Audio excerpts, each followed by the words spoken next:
Hola, hola, saludo muy especial. Bienvenidos a Sinergia Informativa, un programa que está hecho para personas informadas, inteligentes, interesantes y calificadas como usted. Información política, administrativa y de interés general que nos toca a todos en todas nuestras necesidades. Satisfacción de necesidades o, podría uno decir, profundización de las necesidades. Solución de problemas o, podría uno decir, profundización de los problemas. En fin, depende del punto de vista en un país tan polarizado como el nuestro y alrededor de los temas que todos los días cobran vigencia, como por ejemplo el de los últimos tiempos, la reforma tributaria, que no encuentra en los partidos políticos eco. Así que el presidente de la República, Iván Duque Márquez, ha hablado de reunirse con los jefes de los diferentes partidos políticos y concertar cuál es la mejor reforma tributaria que les sirve a todos, porque el Partido Liberal, el Partido Cambio Radical, el Partido de la U, Colombia Unidos, hasta el mismo partido de gobierno, Partido Centro Democrático, están no de acuerdo con la propuesta del gobierno nacional de la reforma tributaria, por la solidaridad sostenible, que es que se ha llamado eufemísticamente. Bueno, y los sectores económicos en general tampoco están muy de acuerdo. Por eso hemos invitado hoy al gerente del Hotel Dan Carton Medellín y del San Fernando Plaza, Manuel Molina. Doctor Manuel, bienvenido a Sinergia Informativa. Roger, para ti y todos los televidentes un cordial saludo. La verdad, primero expresar un pesar muy grande por todos los que a través de las personas cercanas que hemos tenido y amigos, familiares, han tenido alguien que ha faltado en las familias por el tema del COVID. Y obviamente enaltecer el esfuerzo que hacen las entidades de salud en medio de toda esta situación de las complicadas que vivimos en el mundo entero. Sí, señor. Terrible lo que está pasando, siempre lo decimos acá todos los días, la gente tiene que entender que ya se acercó esa pandemia a nosotros y no solamente está enfermando gente muy cercana, sino que se ha llevado a mucha gente muy cercana. Así que falta más responsabilidad, más compromiso y bueno, por supuesto, el abrazo solidario para todas las familias de gente muy cercana a nuestra y de todos los colombianos en general que han sufrido lamentablemente la pérdida de alguien por culpa del COVID-19. Enseguida incluso vamos a tratar el tema de las medidas para enfrentar eso, pero yo quiero empezar con el tema de la reforma tributaria. ¿Cuál es su posición, doctor Manuel? No, para mí es contundente, me parece nefasta en una situación que no es el momento. Es que cuando a uno dice al caído caerle, cuando estamos en el peor momento económico, tanto a nivel social como a nivel empresarial, ahora no podemos asfixiar más la parte que hoy nos puede generar un respiro de generación de empleo o que la gente tenga forma de sobrevivir. Más aún cuando el presidente de la República en su campaña pues prometió que no solamente no habría más impuestos, sino que lo que buscaría sería bajarlos. Y es contrario a lo que ha pensado siempre el ministro de Hacienda, que desde el primer momento viene buscando cómo nos hace una reforma para obviamente subir los impuestos, y yo creo que va en contravía de toda la situación de generación de confianza a nivel de inversionista, generación de confianza incluso país, y yo creo que no necesita ser un mago ni un experto en finanzas para decir que esta es la hora que nosotros volvamos a creer en los gobernantes o en las campañas que nos hacen y nos prometen una cantidad de situaciones cuando no nos cumplen. En la reforma tributaria, yo pienso que están pasando en muchos países, digamos, haciendo reformas, pero distinto, buscando alivios.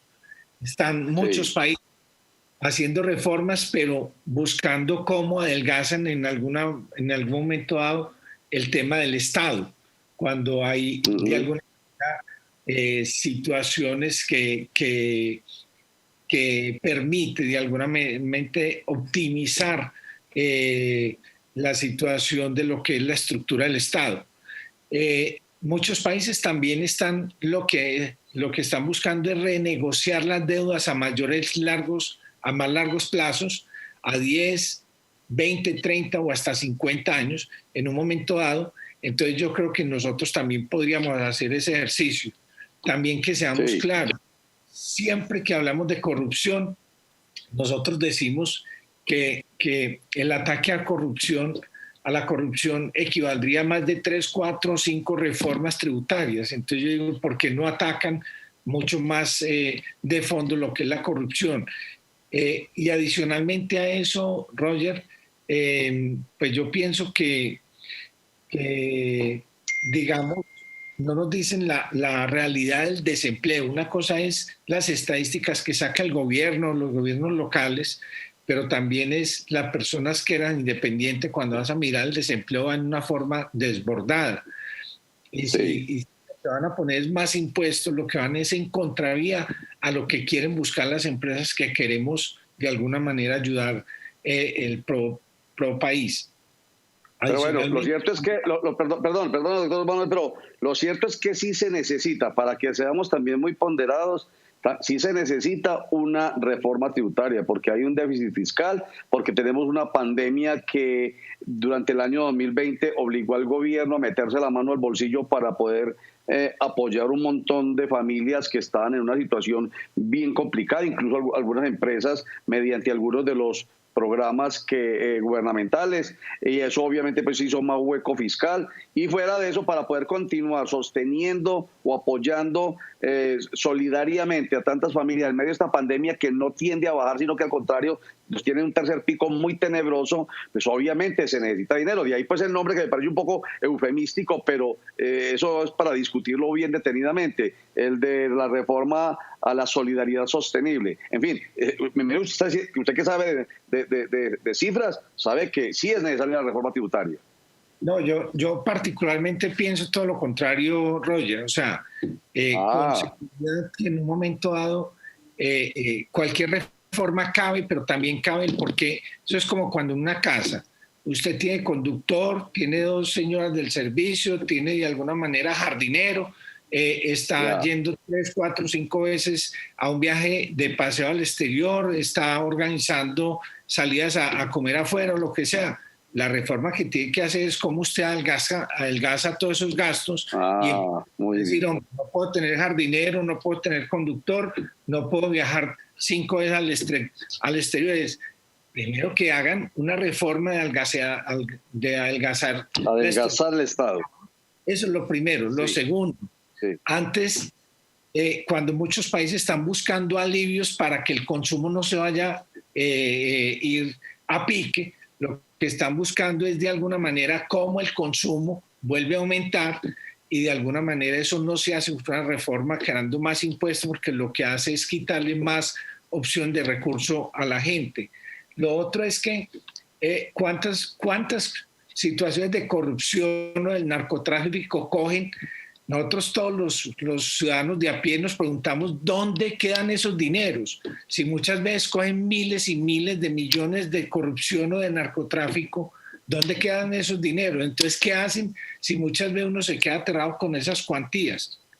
Y adicionalmente, digamos, hay entonces, en medio de la pandemia, a uno le cuentan, hicieron 10 diciembres por adelantado. Hombre, ¿por qué no miran esas compañías que de alguna manera les vino la bonanza con el tema de la pandemia? Pues, hombre, pedirles a esas compañías, sí mirar cómo hacen un ejercicio con esas compañías que sean parte de lo que fue la catapultada que estos estuvieron. Es básicamente lo que yo digo. Perfecto. ¿Cuál es? A ver, se habla mucho, grosso modo, o sea, un proyecto de reforma de más de 300 páginas, técnica, que es técnica, digamos, técnicamente no comprensible para todo el mundo, porque son temas económicos, pero entonces se habla de IVA a los servicios públicos, IVA a la gasolina, IVA a algunos de los productos de los servicios, de la canasta familiar. Se habla de las pensiones grabadas con pensiones de 4.8 millones de pesos ya grabadas. En fin, cosas que como que en general tocan a la gente en su bolsillo directamente. Desde el punto de vista del negocio suyo, el de la hotelería, que también tiene que ver con los restaurantes, que es toda una sinergia de negocios alrededor del turismo, hotelería, restaurantes, bares, etcétera. ¿Cómo los toca esa reforma? No, es absurdo, Roger, es que cuando vas a mirar que de todas formas los viajes prácticamente han estado cerrados más de 8 meses, las aerolíneas estaban canceladas, los aeropuertos cerrados, la situación de los hoteles vacíos y en los rieles, pues de alguna manera si no generamos ingresos, pues tampoco generamos recursos para el Estado.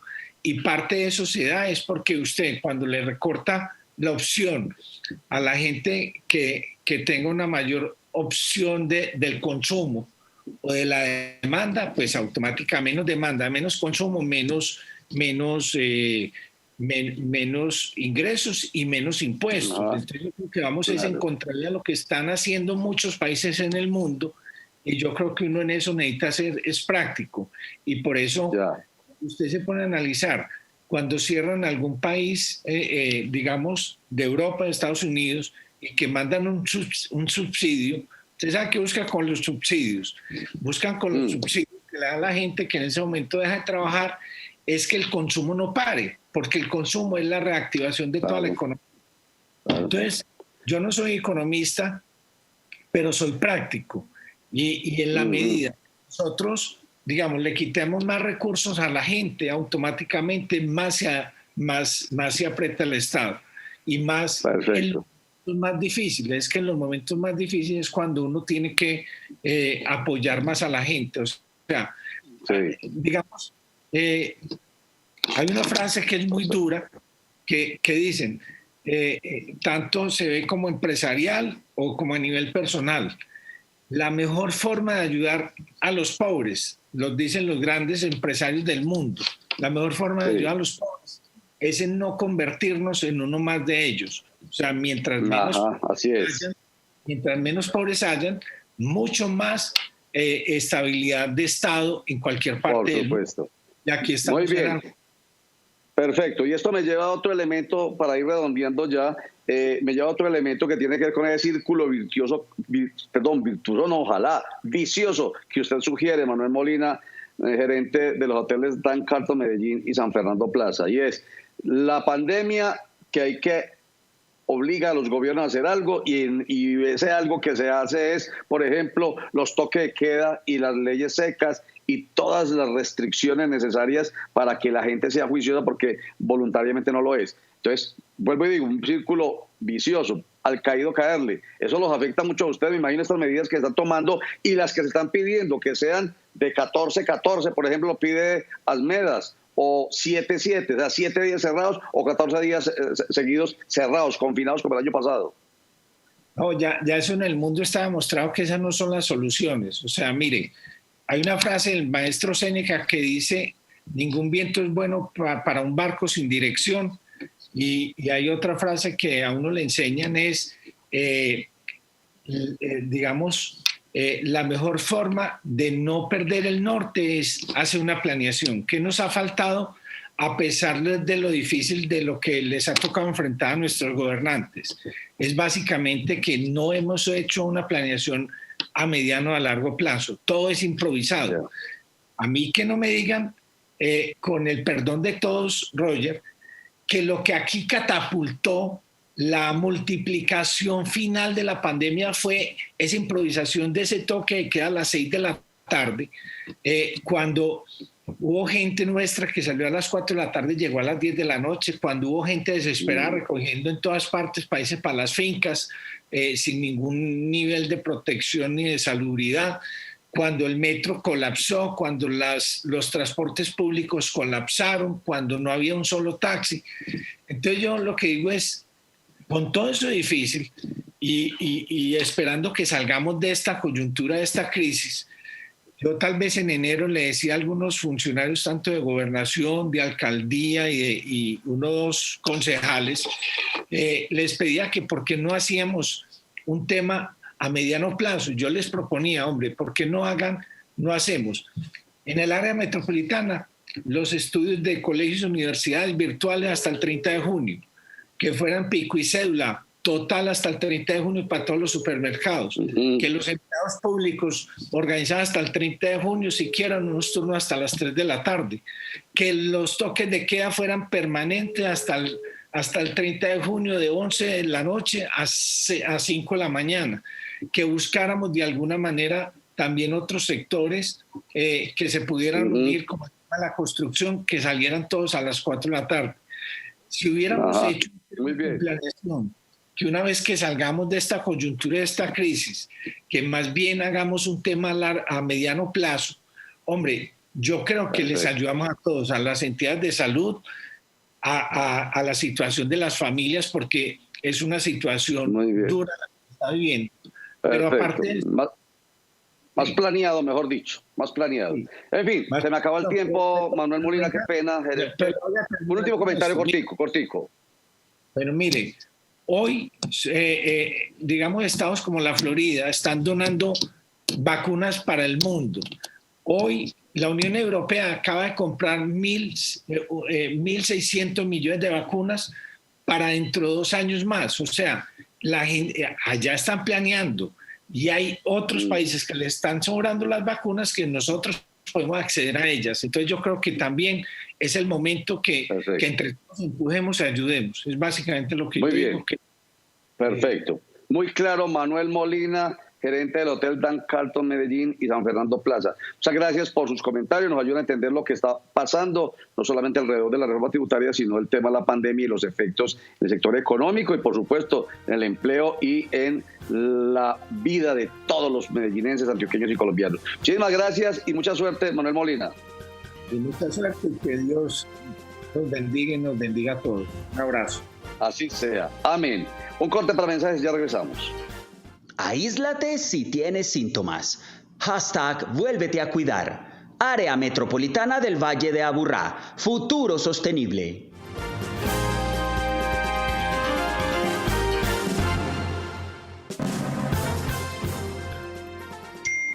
Este pico, tercer pico que tiene al país en jaque, que tiene ya muchas camas de las unidades de cuidados intensivos ocupadas, mejor dicho, sobreocupadas, porque hay mucha gente esperando que le den la oportunidad de una cama de estas. Ya están mandando gente a otros departamentos de Antioquia, pero ya le están diciendo ya no tenemos tampoco. En fin, y para como decía ahorita Manuel Molina, al caído caerle, ya hay escasez de oxígeno. Tremenda situación. Por eso el gobierno nacional ha establecido un arancel del 0% para la importación de oxígeno y concentradores de oxígeno en el país, de acuerdo con un nuevo decreto que permite en este estado de emergencia sanitaria que nos encontramos que se pueda decir tranquilamente 0 aranceles para que llegue pues este oxígeno necesario. Sin embargo, a nivel local y regional hay una buena noticia. El alcalde de Medellín, Daniel Quintero, ha dicho: nosotros vamos a poner en funcionamiento 3 plantas de producción de oxígeno para poder suplir esta demanda. Primero, Daniel Quintero nos cuenta de qué se trata. Para resolver ese problema con el gobierno nacional, con el gobierno departamental, hicimos unos acuerdos y esos acuerdos van a permitir que lleguen 3 plantas de oxígeno a la ciudad. Una de ellas la va a adquirir la ciudad de Medellín para ponérsela a disposición al Hospital General. Con eso bajamos la presión, la necesidad de oxígeno. Lo mismo el gobierno departamental hará con La María, con el Hospital La María, y la León 13 va a comprar otra planta de oxígeno. Con eso vamos a tener 3 plantas de oxígeno en la ciudad y con eso vamos a resolver el problema de oxígeno y vamos a poder seguir manteniendo la alta demanda. Eso es una muy buena noticia, porque la verdad yo esta mañana me levanté escuchando esa información y dije, no, pues nos llevó el que nos trajo, como se dice popularmente. Imagínense ustedes, no solamente no hay camas, sino que es que no hay oxígeno. Bueno, ¿y cuánto va a valer eso, doctor Daniel Quintero Calle? Cada planta cuesta cerca de 1.000 millones de pesos. En este caso son 3 plantas, serán cerca de 3.000 millones de pesos. 1.000 millones de pesos los pone la alcaldía de Medellín y los otros recursos entre la Gobernación de Antioquia y la IPS universitaria. Bueno, vamos a ver entonces cómo sale esta propuesta que nos plantea acá el alcalde de Medellín, Daniel Quintero, que se conjuga perfectamente con el 0 aranceles para que se pueda importar aquí al país, pues no necesariamente entonces a Medellín y Antioquia, por lo que estamos viendo, porque se va a poder producir oxígeno acá en Medellín y en Antioquia, pues específicamente en Medellín, pero con la anuencia del gobierno departamental, pero para otras ciudades donde esa dificultad de oxígeno. Pero dificultad, vuelvo y digo, es en la que me está poniendo este tercer pico de la pandemia. Y muchos de nosotros somos los culpables, los responsables, y eso ya está más que demostrado. No obstante, pues lo que ha dicho Manuel Molina hace un instante, de que hay mucha improvisación y que las medidas que se están adoptando, como el pico y el toque de queda, el pico y cédula, la ley seca, en fin, como se está poniendo en práctica acá en Antioquia, que esta semana también se repite igual, todos los días, desde las 8 de la noche hasta las 5 de la mañana de cada día, y a partir del jueves desde las 8 de la noche hasta el lunes de la semana entrante, ya mayo, a las 5 de la mañana. De todas maneras hay mucha improvisación, porque la gente suele hacerle el esguince a estas restricciones y hace reuniones, se aglomera, hace fiestas y la pandemia para arriba. En fin, ni la vacuna podrá solucionar el problema si nosotros no seguimos teniendo cuidado después de incluso de que nos vacunen. Esa es la recomendación que nos hace Rita Almanza, quien es la líder de epidemiología de la Secretaría de Salud de Medellín. Cuando nos colocamos la vacuna de AstraZeneca, de Pfizer o de CoronaVac, vamos a disminuir el riesgo de una complicación, de una hospitalización, las formas graves de la enfermedad. Sin embargo, no se disminuye completamente el riesgo de infección, es decir, que yo puedo adquirir el virus y llevárselo a otra persona. Por eso estas medidas no las podemos desmontar. Mantener el tapabocas, cubriendo nariz y bocas, higienizando las manos, manteniendo la distancia social y desinfectando superficies junto a la vacuna van a ser las formas en las que en realidad vamos a poder contener. Esto se debe mantener hasta que la mayoría de las personas en Medellín estemos vacunadas. Y volvemos al principio, a la pregunta que nos hacíamos la semana pasada: ¿qué fue primero, la gallina o el huevo? O sea, ¿son las medidas las que ayudan, las restrictivas, o es la gente la que con su indisciplina hace que las medidas tengan que ser más fuertes, pero nunca pasa nada porque la irresponsabilidad sigue adelante? En fin, esto nos lleva a una respuesta única, de acuerdo con lo que acaba de decir Rita Almanza. Hombre, responsabilidad, compromiso, conciencia. Sencillo, conciencia, sentido común. No tiene uno que ser un experto en ninguna de las áreas, en la medicina o en cualquier área. Simplemente sentido común. Si esa enfermedad es no solamente tan dañina porque enferma, sino que es tan letal porque mata, hombre, entonces ayudémonos, hombre. Corte para mensajes, ya regresamos. Que tu tapabocas cubra nariz, boca y mentón. Hashtag vuélvete a cuidar. Área Metropolitana del Valle de Aburrá. Futuro sostenible.